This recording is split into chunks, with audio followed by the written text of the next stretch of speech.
Hey, what's good, LBK? This is your brother, Robert Jenkins, coming to you with yet another episode of the Focus LBK show. I believe this is going to be episode 92, but I'm saying that off the top of my head, so if it turns out to be 93, don't hold it against me. We have a special in-studio guest today, Mr. Kyle Rable, who is a candidate for the 19th, Democratic candidate for the 19th Congressional District. That seat is currently occupied by Mr. Jodie Arrington. Seems to be a local favorite. Kyle was a young man to be running against kind of looks like a David and Goliath type situation there, you know what I'm saying? But Kyle, tell us a little bit about yourself. And I noticed looking at your website and some of your media, you call yourself a different kind of Democrat is essentially what you're saying. Yes, sir. What do you mean by a different kind of Democrat? Yes, sir. So, I guess I'm bucking a little bit of what we've been going at. My whole message is refocused back on the working class people, Medicare, Medicaid, Social Security, the stuff that brought millions of people out of poverty, brought us to where we are, that made America great originally. And I'm here, I'm a hunter, I love sports. I'm not going to take your guns type of guy. I'm here to focus on working class issues. The taxpayers deserve better than what we're doing right now. We deserve to be spending our money on the people in America. We deserve to spend our money on working people, and that's where I stay at. The roots of West Texas, roots of being, what people have called me a Hick-Lib. A Hick-Lib. Oh, okay. It's an interesting term. I like it. It was thrown at me before. Yeah, Hick-Lib. Well, it's funny that you say that because I was thinking something along those lines, checking you out, and I was like, you seem all, well, I won't say mixed up, but you seem to have. You seem hard to define. You don't fit in that same old box that, but then, or do you? That's the question. We'll figure it out. We'll work through it. But a Hick-Lib, huh? Yes, sir. What is that? So it was thrown at me as an insult because, when you're out there on the internet, they go after you sometimes. They insult you on the internet? Oh, yeah. Oh, yeah. All the time. It's happened more than once or twice. I'm sure you've seen it on the internets before. But, I think it was an insult to say that the same thing, but they mean it as an insult, the mixed up, confusing thing. Because I am what I look like, I get painted into a box, right? But I'm also a card-carrying union member, and I'm dedicated to bettering working class individuals' lives. I'm dedicated to, that's across the board, everyone that pays taxes deserves a better life. And so I guess if I'm a Hick-Lib, it means that I both enjoy the things that are quintessentially defined as Hick that are considered to be right-wing, but I believe in equity, equality, and access to goods and services that everyone should be able to have. Do you think everybody doesn't have access to goods and services? I completely believe that people do not have access to goods and services. How so? Well, we can look at the east side. You've got roads over here that are unpaved, when the entirety of the west and south Lubbock have paved roads. That's just an example of where we're at. Services don't reach certain areas and certain demographics for a specific reason. What's the reason? Racism, classism. They don't realize that the Republican Party, for the most part, would rather support billionaire backers and the already rich. Like George Soros. George Soros has nothing to do with me. If I had, I'll answer that real quick because I know that's going to probably come up. I don't have George Soros' money. Well, as you can tell, I do. No, I don't either. No, nobody who does. But I noticed that on your website, you talk a lot about billionaire backers. But see, you seem to say it with the kind of an anti-Musk slant. With the way I was interpreting it. One of the world's richest men who completely involved himself in our political process, spending $250 million to get Donald Trump elected. I don't think there should be that much money in politics, writ large. I was going to say, do you think Musk is the first person to ever do that? No. I just think it's a good example of what we're looking at now. But I do not believe in spending millions in our political process. What should be speaking for itself is the candidates, what they stand for, who they speak to. It shouldn't be, billions of dollars from any side spending on anything to win people. It should be what the message of that candidate is and how it speaks to the people of America. Well, I wholeheartedly agree with that. The problem is the situation or the system that we do have operates that way. Yeah. How does your anti-billionaire stance? You didn't say that. That's my characterization of it. How does your anti-billionaire stance? How does that square with? How would that impact your policy on term limits? Yeah. I'm pro term limits. First of all, I'm an anti-billionaire stance. I will take that and own that pretty hard. But also, I do believe in term limits. We have, on both sides of the aisle, men and women over the age of 80 making decisions. Utterly ridiculous. Yeah, and let's be honest here. What do you know about me at 29? Really? I'm 29. I got to buy special formula for my baby because he's got reflex. Yeah. It's $60 to buy that dang thing. Yeah. What do you know about that? Anyone that's 80 or 70 even. What are you feeling on that one? Especially if you're in Congress, you've been making money for years. Right. Yeah, one of the things that bugs me the most about what you might call that anti-billionaire policy or status or outlook is kind of along the lines of what you just said, but more so than that, it's the fact that you'll see so many people go to Washington broke with no money, just regular people for the most part, and then somehow come out billionaires. And I know the salaries are pretty high. I used to live in D.C. and you get paid pretty good, but you don't get paid enough money to be a multimillionaire after a few years. Yeah.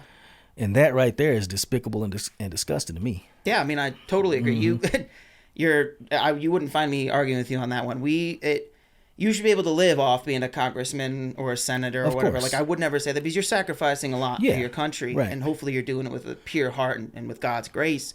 But you should not come out of there with golden spoons in your pockets. Right. It sounds like you're stealing the dishes from the American people. Indeed. And you shouldn't also come out and be able to give speeches about nothing to nothing organizations and get millions of dollars book deals. That's called bribery where I'm from. You know what I'm saying? Yeah, and both sides do that. Oh, yeah. Don't they? And that's the thing is, maybe that's part of my different type of Democrat. I want to go be the congressman of West Texas. That's all I want to be.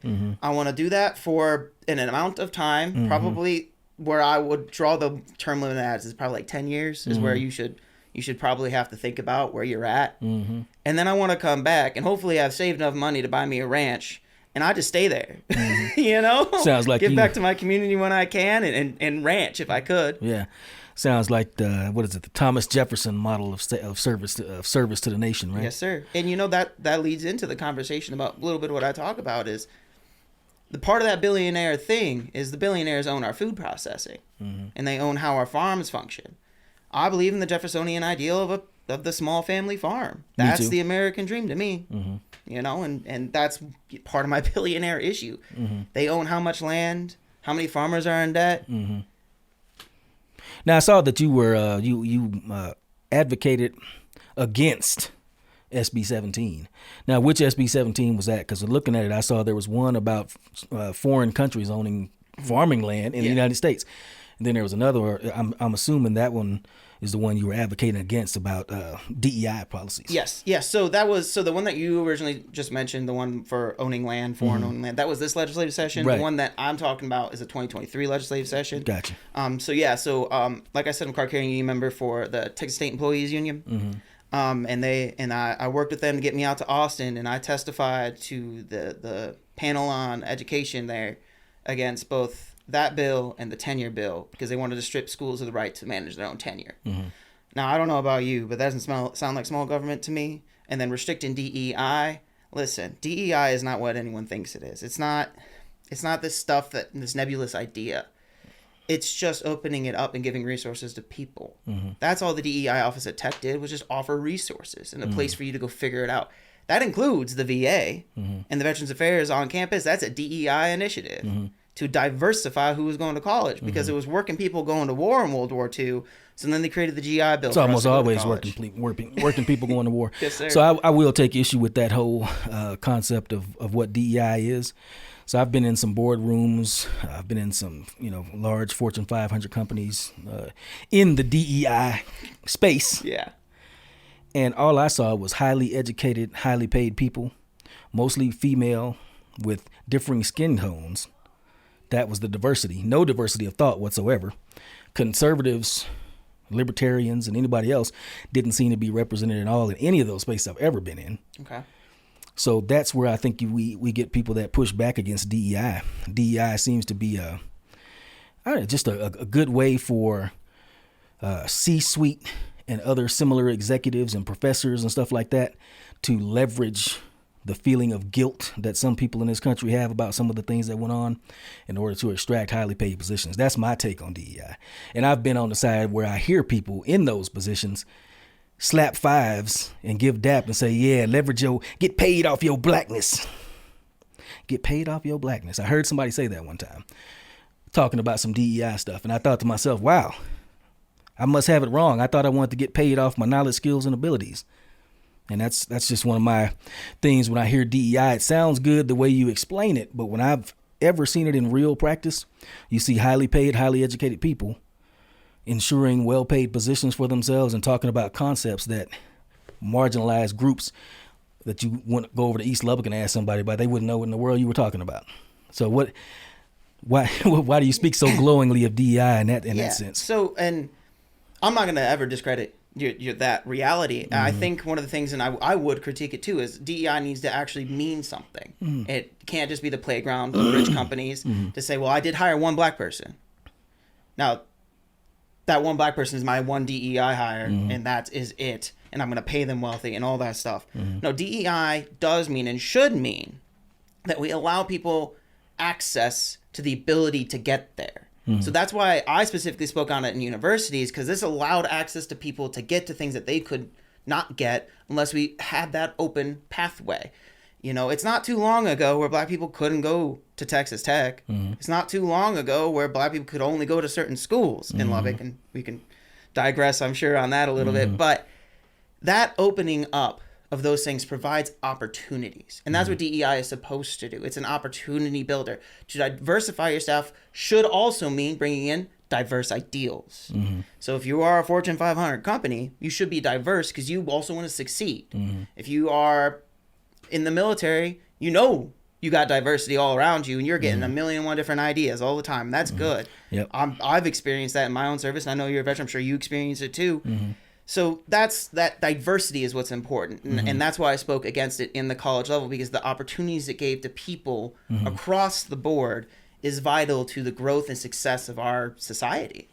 Well, in the military, when I experienced diversity, it was much more diversity of background, which is the important part, because that influences the way you think, your perspective. Everybody had to get over any prejudices or preconceptions you had about something. You had to get over that pretty quick in the military. Yes, sir. So I'm all for that type of diversity, where it's like, actually doesn't matter what your color is or your gender or whatever, sexual, I don't really care about any of those things, honestly. And I have to say, most people I've ever met in my whole life don't give a crap either. What matters, though, like you said, is thought process, diversity of background and experience, because that diversifies your thought process, your perspective. And that is the part that I have never seen. I can honestly say I don't think I've ever seen it in a DEI setting. Yeah. Well, and to regurgitate myself again. I don't mean to beat a dead horse. No, it's okay. So from the university perspective, because I'm also a PhD student, and this is something that I see. Yeah. The DEI at a university is allowing people the access to get that better education that may or may not have had that ability to beforehand to get that. Like I said, the VA, 9/11 bills, all that, that's technically a DEI process, because that's giving a head up to people and stuff like that. And that's okay. Like, we should be allowing people into college that meet the criteria of a good student, will learn, want to learn, have that hunger and drive, but don't have access to the monetary funds to do that, or don't have access, or they're the first gen, right? First gen students in college have it very hard. I was lucky enough that both my parents had college degrees. They are both the first gen, so they had to figure it out.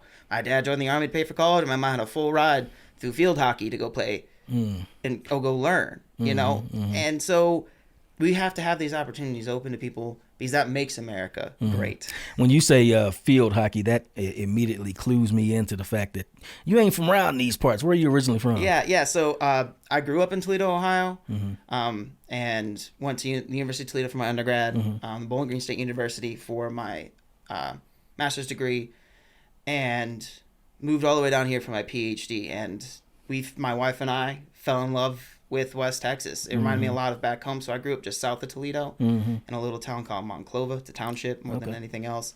And I grew up surrounded by cornfields and soybean fields. Okay. So I moved down here and I changed corn for cotton, and it felt basically the same. A little drier, but basically the same. Right. Well, as a person that's transplanted to West Texas, you said you love it. Yeah. Yeah. Would your politics in any way transform any of the values that we have here that most West Texans hold dear? No. I mean, I'm a God-fearing, like I said, God-fearing country boy, I guess. You know, Hick-Lib. Hick-Lib. You know, we go to church every Sunday. Mm-hmm. I reflect on that a lot. You know, and like I said, I love hunting. There's not as much fishing out here, but I still try to find times to go fish. Right. What do you hunt? Deer, mostly, and turkey. Yeah. Deer and turkey, mostly. Trying to get up for dove this season, but with a campaign trail, I'm hoping that I can, like, turn my phone off, or maybe just this dead zone, and I can just go hunting for a little while this season. But it doesn't change the values. I think West Texans are working people, and that's what I bring to the table. A conversation about what working people, real farmers, not make-believe wherever they're pretending out there. Yeah. Real God-fearing farmers that are worried about their crops. We got a water table getting lower every year. We've got USDA funds frozen still, despite coming out here and doing a show. Jodie Arrington brought that administrator out here, and they did a whole show of her being out here. Those funds are still frozen. 74% of Texan farmers in 2022 did not make a net profit. That's typical, though, for farms, isn't it? Yeah, but why is that? How do they not make a profit? Farming is one of the most important things in American history, let alone the American economy. Texas is number 2 producer of, like, anything. It's the new punk rock, right? We should be making money as farmers. They should be able to live off of more than crop insurance. And that's just, it's diabolical to me that we're talking about DEI right now when we can be talking about what are we going to do for working people. That diversity in teaching allows us to help working people in the working class. Well, like I said, that sounds real good. I was looking at on your website, you have in your kind of your core policy section, I think you call it key issues. You said you want to attack monopolies. Yes, sir. And I was thinking, you have a line where it says, when large unpatriotic monopolies are broken up, West Texas farmers and workers will benefit and succeed. And I was curious, what is one of these unpatriotic monopolies? Tyson Foods. Yeah. Tyson Foods owns so much of what we get to produce and eat. If you are eating food from a fast food restaurant or maybe even a regular restaurant, it's been touched by Tyson Foods. There's not enough diversity in our meat packing process that allows for that. That's why we talk. And there's a bit of Maha I agree with. The way our meat is processed, the way our food is unhealthy. But there's a reason not it is. Food, yeah. There's a reason it is, because things like Tyson Foods, which is wholly unpatriotic, because one of the most patriotic things you can do is have a free-form capitalist society, right? How are you going to have that when 4 corporations are dominating our economy? How are you going to have a diverse, capitalistic, American dream living society if 4 corporations are dominating everything? Tyson Foods has made our food unhealthy. It's made us fat, will make our kids fat, make our grandkids fat. If we don't do something about them now. And not only that, farmers are in debt to them. What would you do?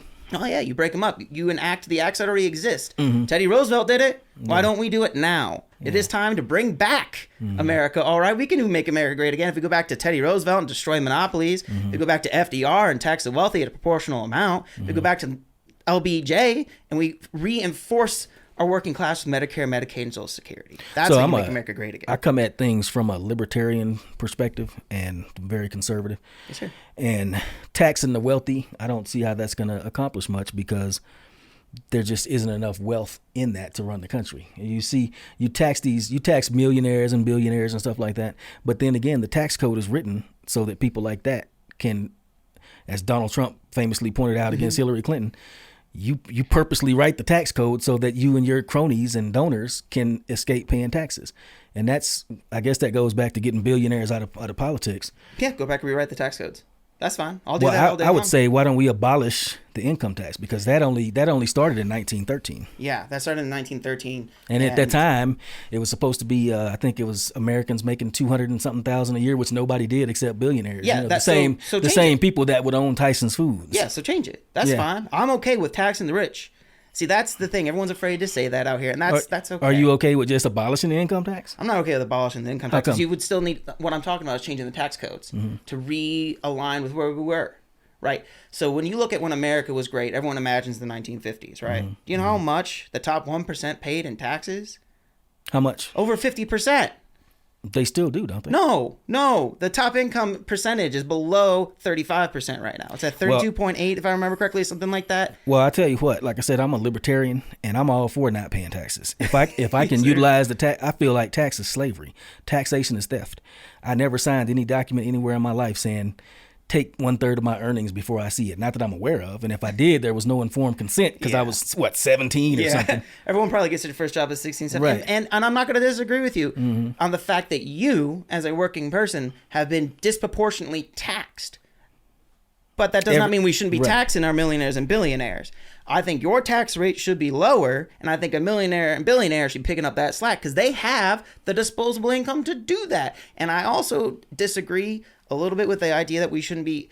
The government is supposed to work for you, right? So you pay into it and it works for you. That's the whole idea. Right now, it's not. The only way to do that is to change who's running the government. You put in young, progressive Democrats. I guarantee you see a change that you'll like on what we do with our government. I think a lot of people have looked at progressive Democrat, what they have done over the past 5-10 years and didn't like it. And I think this past election might have been an indication of that. Why do you think young progressive Democrats are going? So when you say young progressives, first of all, define progressive, and how does that different? How is that different, for example, from AOC? Yeah. So I don't know if it's is she not a young progressive Democrat? AOC's been there for a while, but she was young when she got in. She's still young, right? I mean, in my sense, out here being progressive is the tax codes and the working class stuff that I'm talking about. And that's really what progressivism means to me. It's this idea that the working man has been stomped on enough. I'm 29. I watched 2008 happen. I watched COVID collapse our economy again. I'm watching another housing bubble. The overreaction to COVID by a Democratic regime, I would say. You mean the thing that killed hundreds of thousands of people and could have killed babies and everyone else? No, I don't mean that. I mean the thing where they purposefully inflated numbers, where terrible government policy exacerbated the death rate. I mean the thing where when you look at the overall death rate, it's called all-cause mortality, did not rise in 2020. It rose in 2021. So in the middle of the pandemic, there was no excess deaths. The excess deaths started during 2021, during the vaccination campaign, after December of 2020. So I'm talking about that. But what I'm saying is, this notion that putting progressives in is just going to magically, because what's going to happen is government, as far as I can tell, attracts a certain type of person. I, as a libertarian, would never look for a job in government because I don't want to mess with you. I don't want you to mess with me. I want to keep all my money, all my guns. I want to teach my kids the way I want them taught. And I want you to teach your kids the way you want to keep all your money and all your stuff. So I would never even consider joining government as a lawmaker of some sort. And most people that you would want to be in power with that kind of mentality would never do it. Yeah. Well, I didn't plan on this. Right. I'll add that I was involved in the politics, right? I'm the secretary of the county party, and that's kind of where I was going to stay. It was, if you mobilize people, you get to organize, you get to be in the community. I love that. Then I watched Donald Trump win, and I was angry because I don't agree with his policies, and I didn't walk away like other liberals said. I walked away pretty pissed. And then I had my son on March 8th, 2025, and I looked at him and I knew what I had to do. This isn't a vanity thing. I'm Catholic. Vanity's a sin. You know, I don't have that want to make this a lifetime job. I want to do my part of making America great the way that I see it can be great. Right. I love my country. Right. And so I'm here as a patriot to work to make it the way that I think it should be. Right. You know, I think you should have the freedoms you're talking about. You should get to own your guns. You should get to have time with your kids. You should get to do those things. But you can't be successful when you're drowning under, a lot of us, a lot of debt. A debt from what? Well, you live in, man. House debt, car debt, credit card debt, student loans, all those things. They're all disproportionately expensive to what you're getting out of it. right? We have an inflation that's out of control on everything. Right. And that sounds college. And for example, college is one of those examples of things that are out of control, where the inflation itself is out of control. And my understanding of what inflation is created by, it's easy money when you print money that otherwise shouldn't exist and hasn't been created by production. So oddly enough, some of these programs that we're discussing, helping people get to college, has inflated the cost of college, GI bills. That's and things absolutely like that. not true. So they deregulated the cost of higher education under Ronald Reagan, and they made it a for-profit endeavor. That happened under a Republican named Ronald Reagan, who coincidentally also said, "Make America Great Again." This isn't new. That happened. The reason I'm paying right now for my PhD an exorbitant amount of money, and anyone that goes and gets an undergrad degree is paying almost $10K a year at some universities, is because we deregulated the system. We made it so that profit instead of people drove our education system. It's the same thing with this voucher scam that they've pushed on us in Texas. How is that a scam? How is it a scam? It's a redistribution of wealth. That is a redistribution of wealth. Every government policy redistributes wealth. Well, okay, you're right. A redistribution of wealth, though, from the poorest people to the richest. Every government program pretty much does that. And it shouldn't. That's what I'm saying. And that's been the case under both parties. And so there we go with the different kind of Democrat. Okay. Well, you said you wanted to regulate the interest rate on farm loans. Yes. And I don't know, that's one of those things where I believe that the market should dictate those things. The market, and people always look at the market and they say, "Oh, what is this market? That's technical." No, the market is you and me and Pierce over there. When you make individual decisions at home about what you need to do with your money, that becomes the market when you writ large. Yeah. So when you tamper with things and say we should be like, we're freezing these rates. I can't think of any example that I've ever seen where you freeze something in the economy and it helps things. The Great Depression. The New Deal. The New Deal froze foreclosures and interest rates. And you know what happened after we did that? We won World War II. Yeah. Because we were able to bring our economy back online. Well, some people would say World War II helped get us out of. I'm a historian of America, right, of 20th century America. I am too. To some degree. I'm telling you that it was World War II. I'm not going to say it doesn't. But it's the government programs that did it, because who was buying the arms? Yeah. Right, and we were selling them too, right? That's what made that flow happen real good. Right. So. But those government programs that helped farmers back in the Great Depression, that made it so that you still continued to have your family farm. A lot of these farmers out here were saved by the Great Depression. That's why you have New Deal Texas. Right. Going back to what you were saying about inflation in college education, I absolutely think that was caused by, my understanding, the Austrian economics, is caused when you make money available that wouldn't ordinarily be there.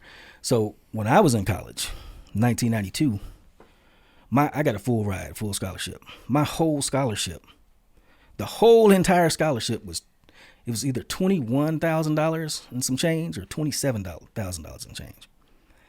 That was the whole cost of everything: living, tuition, board, everything. The reason I think we see these rates, that we see these astronomical $100,000 for education and stuff like that nowadays, is because you get access to loans that nobody had. There are very few people had back in those days. The more money you make available to people, the more you're going to charge them. Yeah, and I wouldn't disagree, but the reason the loans are that way is because we deregulated the system. And I'll roll back on that. Right. Is when you deregulate that system, and then you go and you make and tell an 18-year-old kid, and I've seen you talk about this on the last podcast of literacy and money.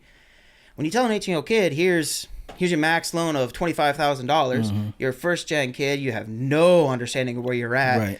School only costs, say you're going to South Plains, like $5,000 a semester or less. But you're like, $25,000, maybe I don't have to work full time while I go.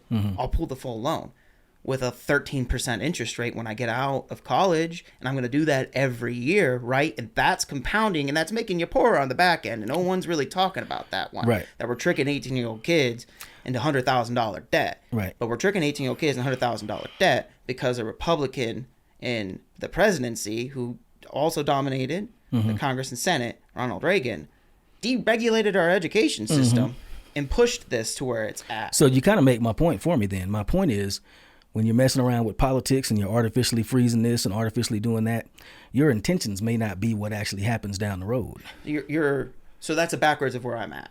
You have good intentions, and you saying put more progressives in there, and they're going to no doubt do things that you think are good. Yeah, their intents are going to be good, but almost everything government does turns out to be not good, and it doesn't matter who. It doesn't matter if it's Reagan or if it's Clinton. I mean, you're not going to hear me singing the praises of Clinton or Joe Biden or anything like that. That's not where I'm at, right? I'm not worried about individuals. I'm saying government is almost never the answer, as far as I can tell. And I'm not going to argue on your feelings on government, because everyone is allowed to have that opinion. I'm saying that government exists to help people, and so we should be making it to work for people. So the systems should be in place for a working class person to succeed, not a billionaire. That's my whole thing.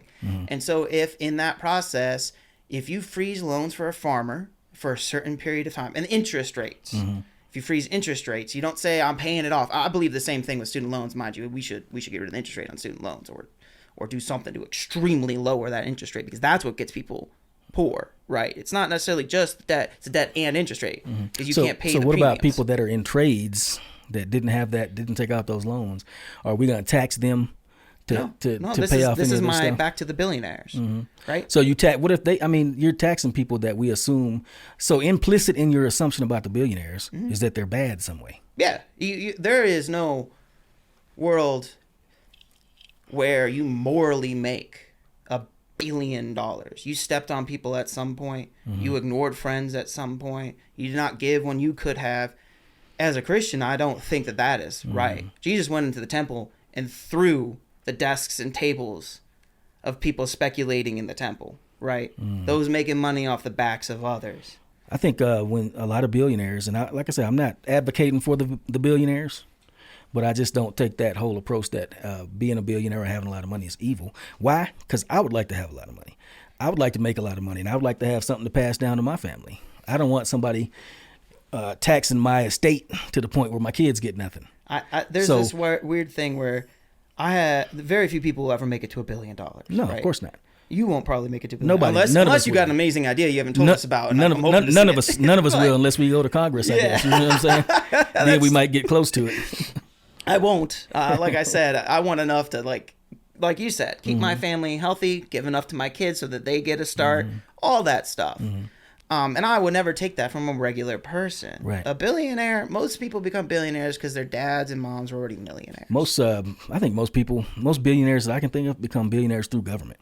They get government contracts like Elon Musk. Yeah. They get preferential treatment by government like pretty much any other billionaire that exists. Yeah. So that's where I don't think the government should be in the business of handing out money. Yeah, you're right. Or contracts. Should not be in the business of handing out money to billionaires. Contracts, you need to have things for defense, right? Like, yeah, and then that's where your billionaires come from. Yes, and so you have to regulate that too, right? We shouldn't be spending. What is the last budget pass for the defense budget? It was probably close to $1 billion. Yeah, it was over $1 billion. I think it was an insane amount of money, right? You don't need that. I believe in a strong military.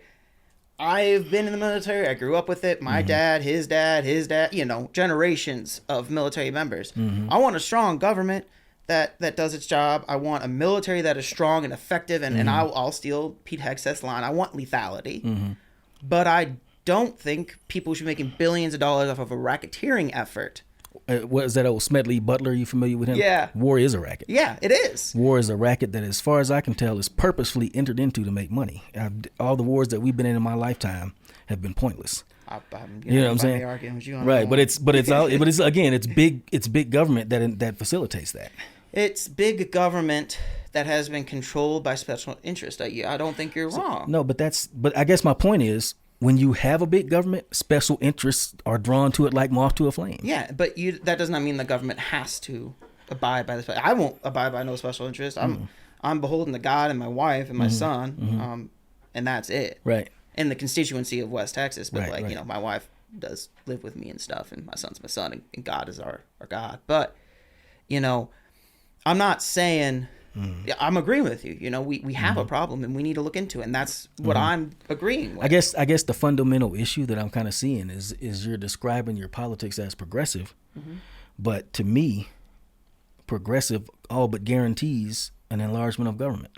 I believe in a regulatory system for over profiting. I think the government needs to be regulated itself. That's why we have inspector generals and things like that Donald Trump has fired extrajudiciously. We have those things to check the government, and they need to be better. The system needs to be better on checking itself. Are those inspectors general that Donald Trump fired? They fall up under the executive branch. So he has absolute authority over the executive branch, is my understanding of the Constitution. So if he's the CEO of the executive branch, he can hire and fire whom he pleases, especially if he's saying we should be cutting funds, which I'm not sticking up for Donald Trump because clearly they're not cutting anything. No.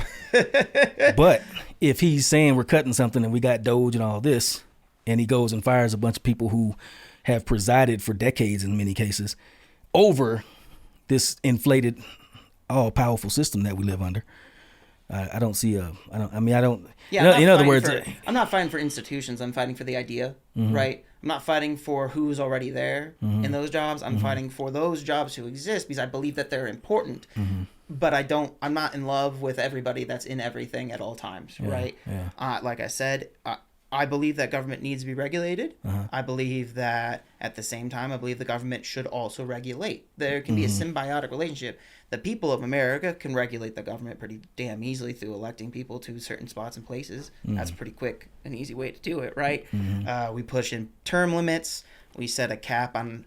We need to get control of these PACs and the amount of money spent in politics. I think PACs should be illegal. I agree. I think. Well, I think one of the things we found, and this is a new thing, right? Like this didn't exist for most of our democracy, of our beautiful republic, has not existed this way. We have let money flow and talk for far too long. Like I said at the beginning, your politics should speak for yourself. Your personhood, your person who you are should speak for itself. I hate the fact that my opponent has right now in his war chest $2.2 million. What?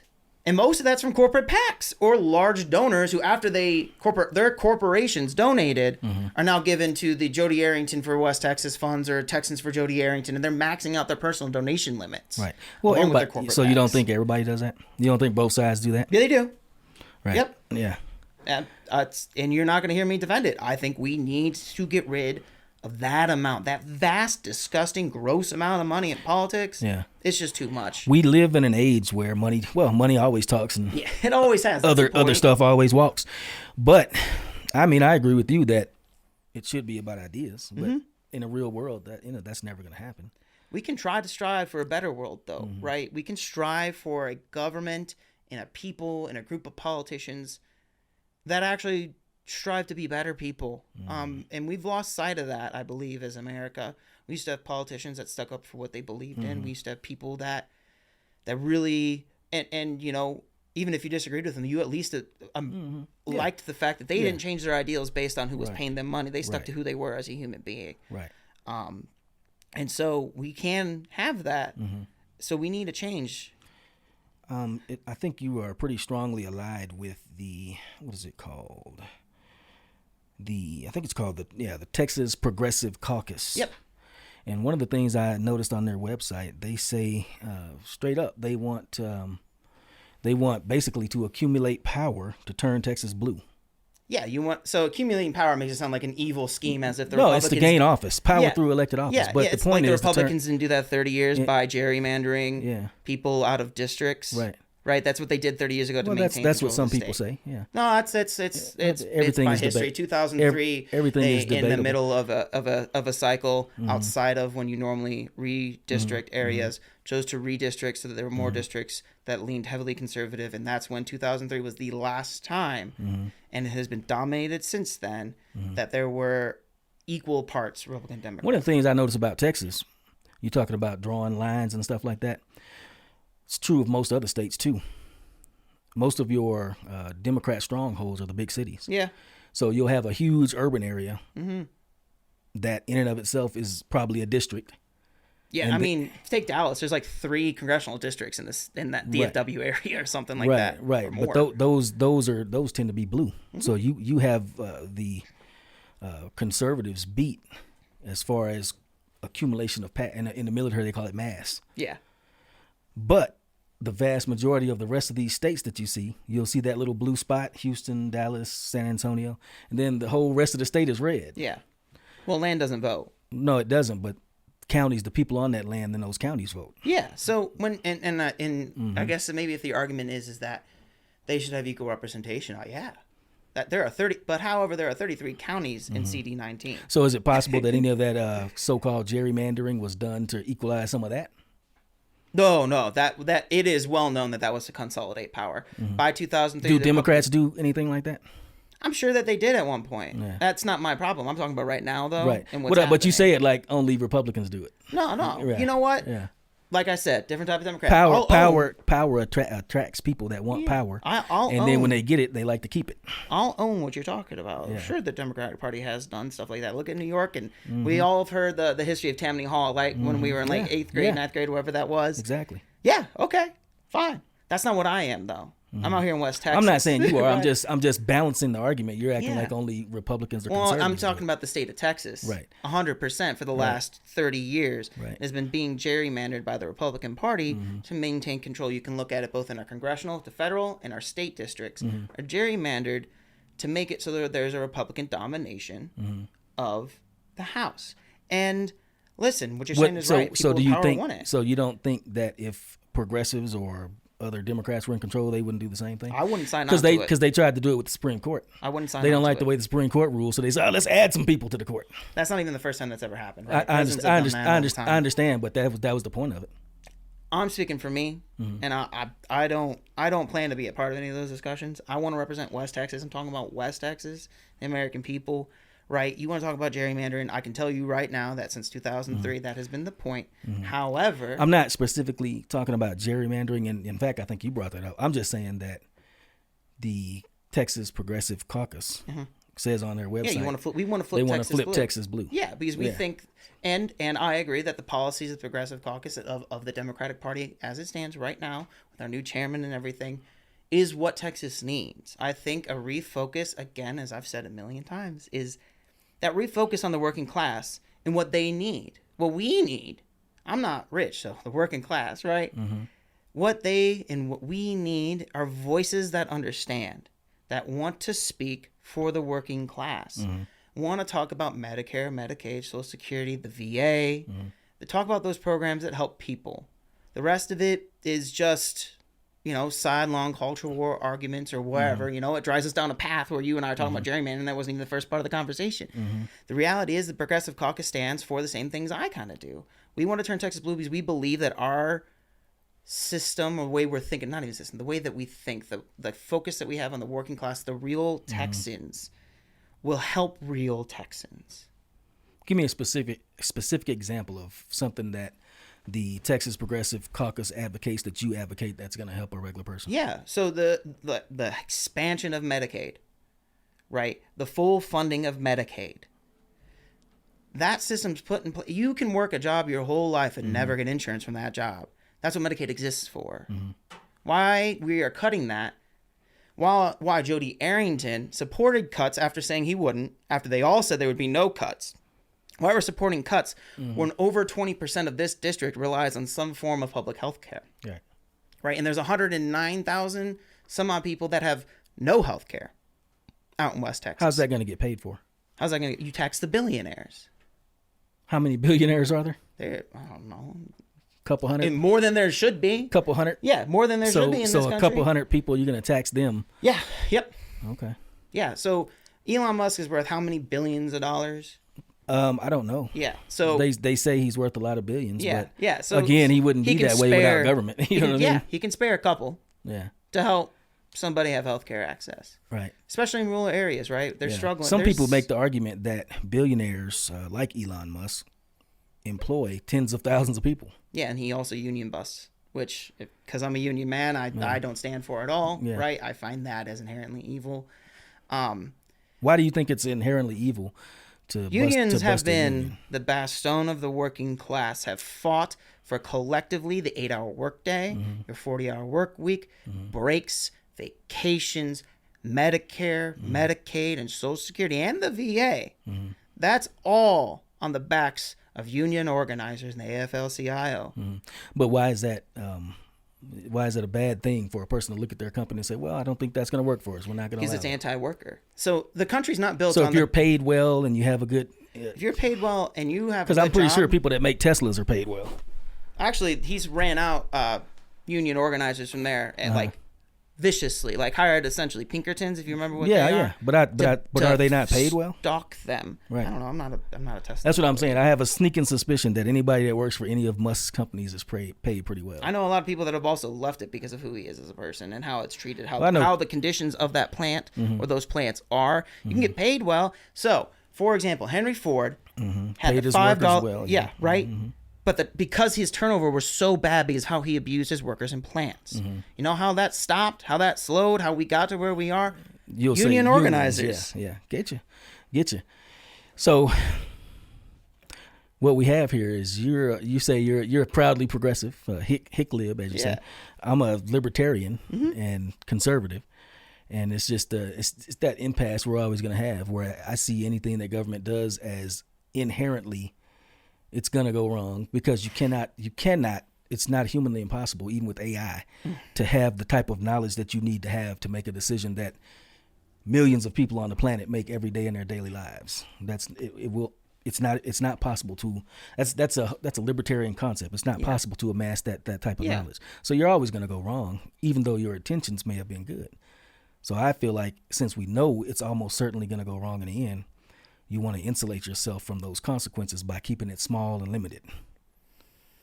I think, like you said, it's a philosophical disagreement on that particular part. I think we're probably agreed on a lot of working people need to have better chances in life, and on the guns things and the hun and stuff we're going to agree on. Yeah. We could probably go to a bar and have a great conversation about guns.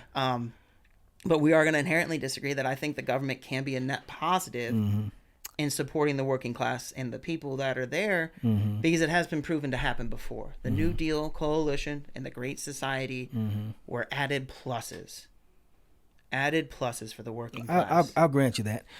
Here's another question I have for you. I think you were also in support of, I think it was SB, was it 17 or 18, where it's it essentially had to do with libraries.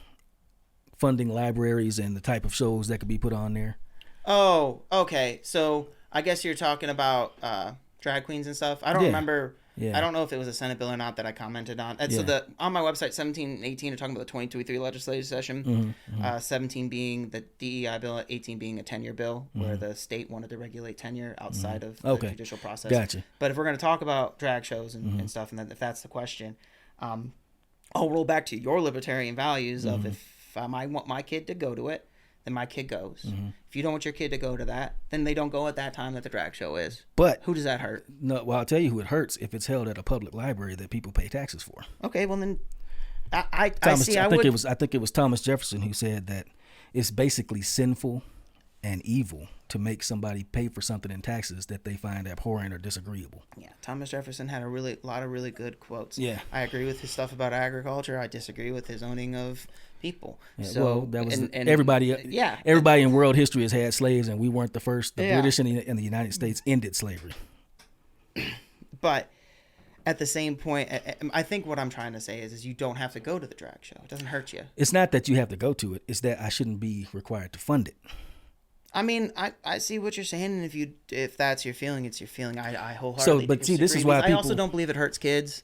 If you're going to ask me that, I don't believe kids get hurt. Let me ask you this: are there any drag shows? This is a weird football issue. Yeah. But are there any? I've never heard of a drag show being held, for example, in a senior citizens home, where they go read to the senior citizens, and you wonder why that is, and the answer is self-evident. It's because they're not trying to convert senior citizens. They're not trying to. No, seriously, converting anyone to sexuality. It's not converting. That's the wrong word, but they're exposing people to it.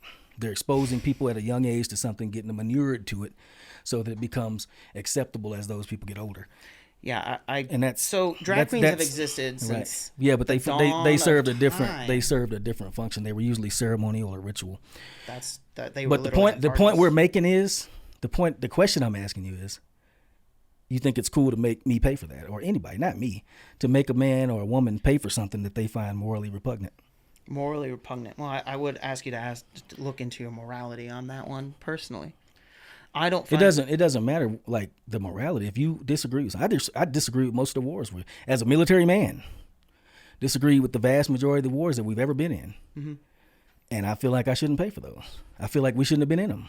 Well, and we're going to go on the war topic. You and I would probably agree a lot with that. We shouldn't have done the things that we did and stuff like that. But the principle behind it is it okay to make people pay for stuff that they find morally repugnant? Especially on a local level, like the library right over there. A government is a collection of all peoples, right? A society is a collection of all peoples. So I see where you're saying, and I again don't want to take away your own personal feelings because that would be ignorant of me. I disagree with your personal feelings on it, but that's okay. Not necessarily my feelings. A lot of people feel that way. Well, I disagree with their personal feelings as well. It's cool. I don't care what you do. Like I said before, I don't care what people do. But don't make me pay for it if I don't agree with it. I mean, you're also diametrically opposed to paying for most things the government does.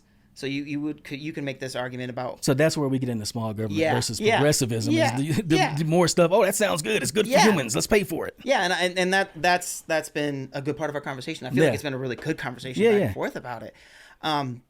Because at the end of the day, you're going to always, you as a libertarian, and I understand, are always going to argue for small government because of mistrust in it. And we should be mildly mistrustful of our government because it's not always done the greatest of things. Right now, I personally feel it's doing the worst of things. I also believe in the ability for it to do a vast amount of good for the people of this country, and that includes all Americans, left, right, or center. We need to be able to provide for all. We need to be able to do the right things for everybody. And while I view my identity and policy that I have laid out is the right way to go, I also understand that not everyone's going to agree with that. But at the end of the day, if you want to see a vast change in the way that we're doing what we're doing right now, I want to be a part of that. I want both government regulation and regulation of the government that we've talked about. I want to have these tough conversations about where we're at in the world and what we're doing and why we're doing it. Because I feel, and I'll critique the Democratic Party, a Democrat would not go on your show and have this conversation normally, right? They don't typically go on any shows where there's any real conversation happening, you know. And so that's part of what I'm doing, right? Is like, and I appreciate it because that's what we're here for. Part of our mission statement is to elevate the level of the conversation in the community. Yeah. But I don't know. I like the Hick-Lib thing. I think it's a good tagline, personally. Yeah. We also had a far right-wing podcaster did a bit about me like the day after I launched. He had this whole thing where he refused to say my name. Yeah, he refused to say my name right. Yeah. So we made stickers about it. I think Pierce has got a couple here. Yeah. Well, that's the way you do it. And so we've got Rable Rouser right here on stickers because we love that so much. We thought it was hilarious. No, that's the way you do it, man. You always monetize your haters. You know I mean, it's not even monetizing. It's just a good laugh. And you know, and I'll go on shows and talk about this stuff. And I feel like our conversation is awesome. I'm also learning a lot about the back and forth of what you're thinking because I think we all get in silos and we don't hear the conversations. Now, that's one of the things that we definitely agree on. We actually agree on a lot. We just, I think we disagree on the approach. But this whole thing about silos, it's something I actually want to study. You have your PhD in history. I was going to be a professor of history when I was younger. Then I said, actually, that's not. I promise you it's not that fun to be doing this. Right. I kind of figured that out. But this whole thing about silos, this is what I want to study, is how really it's the impact of the media on society, the impact of who controls the media. I'm an intelligence analyst, retired intelligence analyst. So when I look at TV, I think I see something totally different than most people see. Partly because I was behind the scenes with high clearances saying, wait a minute, that's not what happened. Yeah. Wait, that's not what he said. That's not what he said. No. In fact, most of the stuff I see on TV is about 180 degrees opposite of the truth. To the point where I tell everybody whatever the TV says, if they says it's up, I'm gonna look down first and just make sure it ain't down. Then I'm gonna look up and be like, oh yeah, that was what it is. But that's one of the things that is really killing us as a country. I think is that people have learned that you can make money off of division. Yep. Divide and conquer. It's not learned. They've known this for millennia. Since man figured out you could tape a sharp stick to the end of a stick. Sharp rock. Sharp, right. You know what I meant. They can stab you with it. Make a weapon. But nowadays, media, I think, is weaponized. I would agree. Yeah. I would agree. And that's one of the things that just disgusts me. And it's like, I can't believe it's ridiculous. And half the fights we have as a society seem to me to be egged on and fomented by the media. Yeah. Because when you go anywhere in Lubbock around town, you don't experience that. No. And not just Lubbock. Most cities I've ever been in, you don't experience that. No. And so bit of my background. So my original MA thesis was in the use of psychological warfare during the American War in Vietnam. Yeah. And I'm a civil affairs officer by trade in the reserves. Gotcha. So I also have the same vibe of like, I know how we talk about things and what we do. What is that, Operation Phoenix? Yeah, yeah. So and there's the conversations about how you do media and stuff like that, right? And between you, me, the floorboards, and everyone that's going to watch this, I hate using social media for my campaign. It's the easiest way to get my name out there. It's the easiest way to have the conversations, to talk about things, right? I hate it. It takes up too much time. It takes up, I'm trying to write a dissertation. He's trying to write his master's thesis. And we're both like, okay, what do we do about this media part? Or how do we function with that? Or what do we do with this? And we have silos of media, right? Everyone on the left watches Rachel Maddow every darn day. And everyone on the right watches Greg Gutfield. Yep. And this is why this is why these conversations get to be tiresome, because within 2 seconds of talking to somebody, it's like, oh, there you go. I know everything. We know the talking point. Yeah, everything you're gonna say. Point. I don't watch Rachel Maddow, but I read and keep up on her. So it's like, oh, well, here we go. You're gonna say this, and then you're gonna say that, and then you're gonna say this. But I'm like, does anybody think like critically about anything anymore? Well, and that's a great question. So as a TA, I see young men and women, and I am worried. I think a lot of it has to do with AI. I hate AI. I think it's going to make us dumber. AI could be used to maybe drive cars, and that's all I trust it for, and barely I wouldn't trust it for that. And barely even that. Yeah. It also takes jobs away from people, which I will always be against. But I think AI is going to be a brain drain for our young people. Social media in general has already done so it. Bad. Yeah. You get the attention span of 2 minutes. A lecture for a history class, right, is 45 minutes to an hour. If you're stuck on a Tuesday, Thursday class, it might be an hour and 15 minutes, right? And I know that can be hard. I've done it. I also have lectured for the hour and 15 minutes. I know it's kind of hard to pull through, so professors need to play a little bit to younger folk and maybe introduce media. And so a lot of professors in the department do that. I think AI, TikTok, Instagram Reels, where you get information in 2 minutes or less, supposedly get information in 2 minutes or less, have ruined our students, young people's abilities to digest information properly, critically think about what they're digesting, and form opinions of their own. And I think that's a net negative. I agree on that. Won't say I hate AI, but I definitely distrust it and I use it sparingly. However, if you're doing a website or something like that, and you need if you need to throw in a couple of prompts and say, hey, fill up this space, it's pretty good for that. Yeah. And then again, you get to reading some of them, it's like, man, it's gobbledygook, man. Well, and that's, I grade students' papers, right? And I love when a student challenges what they're seeing. That's what you can tell when a student's challenging it or something, because they're digesting it and they're like, it says this, but what about this in a writing? And you're like, that wasn't at all what this was asking, but I'm not going to be mad because I could see you're working. And I love that, because that means you didn't use AI to do your work. Right. I can't tell when you use your AI because you're 18 years old and you're writing the same way a 29-year-old in his PhD is doing. You're like, all right, friend, either you're a genius and we need to get you up to somewhere different. Do you use AI? Yeah.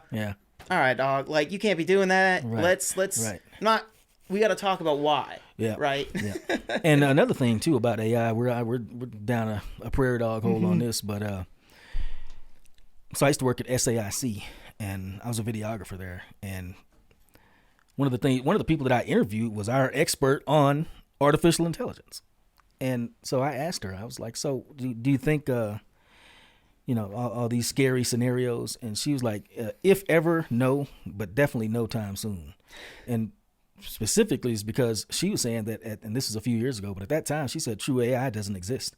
What they call AI is algorithms, if then statements, if this then that, if this then that. Well, that's not thinking at all. That's just regurgitating stuff you see on the internet. If he asks this, then throw in this, this, and this. If they say the opposite of that, then throw in. But that's not thinking at all. And I think. However, I'm still worried about Terminator. I think I always will be. Well, I think I know how to take him out. I've seen the movie a couple times, so I feel like we get him to a foundry, we'll be all right. Yeah. But yeah, AI to me is here's the other thing too. We don't understand what consciousness or thinking is. So it's not being able to process things quickly. That's not thinking. That's being able to process things quickly. Thinking is weighing one thing against the other, making a logical conclusion based on what you see, applying that to reality, fixing it if it ain't right. That's thinking. Yeah. Computers can't do that. Well, and people think AI is, though. Right. Right? And so they're leaning on this. And I've had this conversation with students, with other people. It doesn't think for you. Now, you can do the if-then statements, and that might help you. That should help you think. It could help you think. You can use it as a tool to think. But if we're going to go back, people opening businesses shouldn't be using AI. They should use it to bounce it, come up with, and then go forward. But it shouldn't be the basis model of what you're doing with your business. Right. And AI is really good at when you program a tractor in a field, keep it in a straight line. That's barely even AI, right? It's not going to be really good at many things that require ultra critical thinking that make life and death decisions you should not make with AI. You can make, should I go on a date with this person? That can be an AI prompt and you talk it through, right? That could be a life and death decision right there. Well, that's a good point. Yeah, you might want to think that one through carefully. And feel it with your heart a little bit too. But that's the point though, right? Yeah. We get in this technology thing and it's losing the human touch. And I see people use AI to make art, and that scares me. Yeah, because an artist has a vision, and there's feeling and emotion. Music's the same way, all that stuff, and we're gonna lose that if we let AI do too much.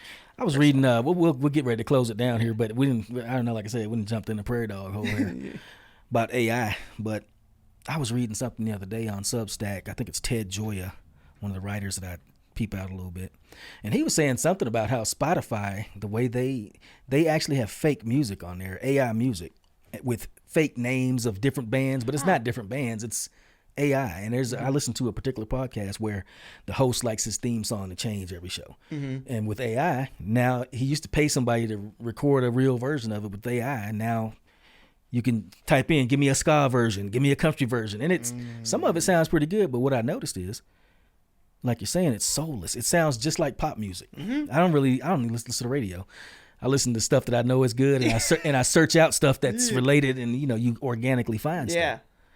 But AI, I mean, we're at that point where it's a soulless society, Well, and I'll hit my knock on my ideas is it'll also take jobs from people, right? We're talking about art, but AI could take anybody's job if we don't realize that it's not good at its job, but everyone thinks it is. Right.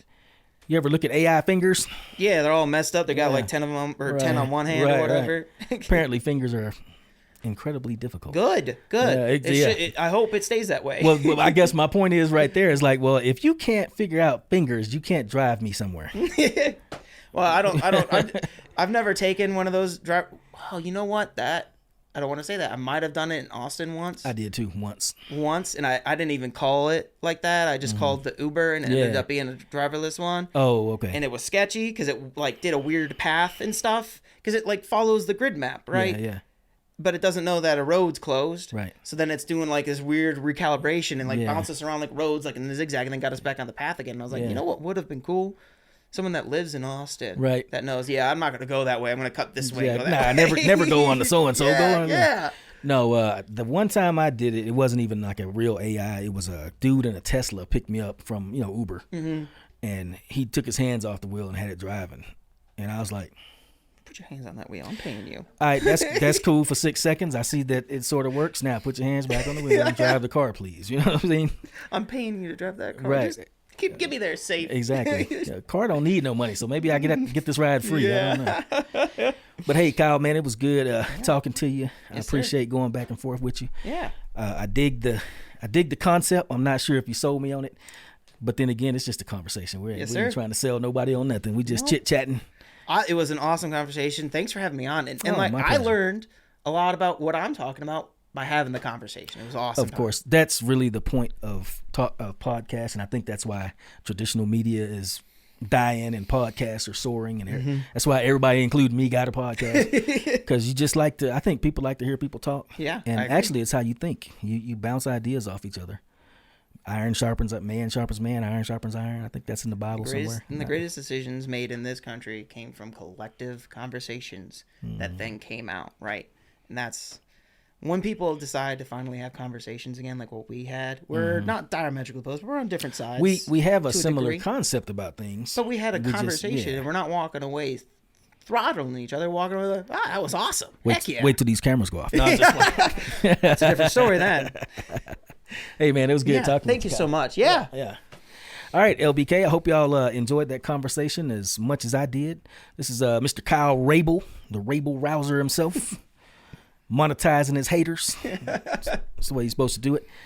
Tell you what, keep it locked right here. I don't know, we're going to probably have to have you back on at some point, man. Love it. I love David and Goliath story. If you beat old Jodie Arrington, I'm definitely going to have you back. I'll hold you to it. Like, what did you do? What exactly did you do? And you'd be like, well, I formed a PAC and they gave me millions of dollars. I promise that won't be happening. All right, LBK, thank y'all for tuning in. I ain't going to say no more. As my last guest said, say less. All right, peace.